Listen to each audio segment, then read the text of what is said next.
The outlook wasn't brilliant for the Mudville Nine that day.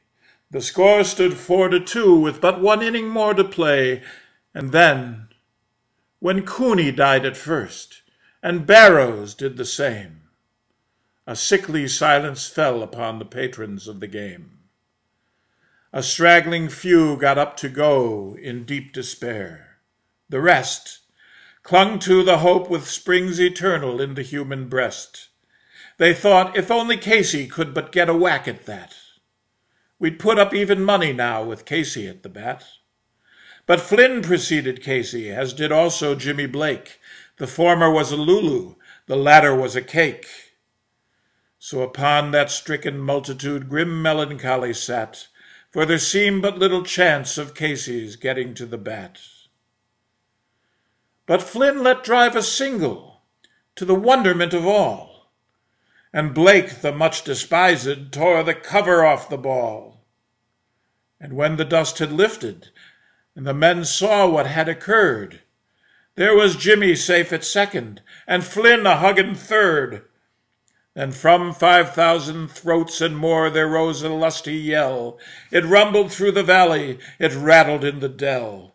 It knocked upon the mountain and recoiled upon the flat. For Casey, mighty Casey, was advancing to the bat. There was ease in Casey's manner as he stepped into his place. There was pride in Casey's bearing and a smile on Casey's face.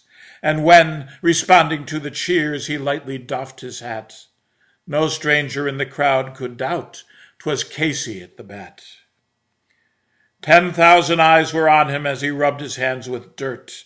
5,000 tongues applauded as he wiped them on his shirt.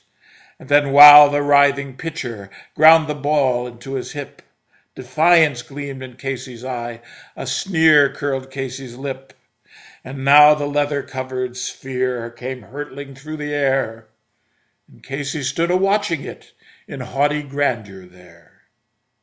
Close by the sturdy batsman the ball unheeded sped. "That ain't my style," said Casey.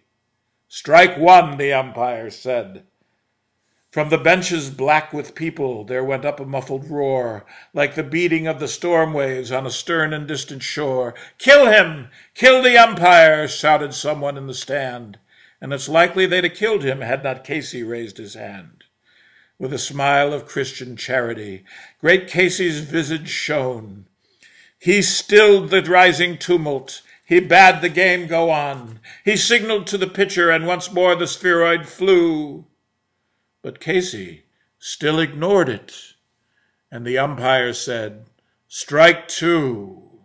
"Fraud!" cried the maddened thousands, and the echo answered fraud.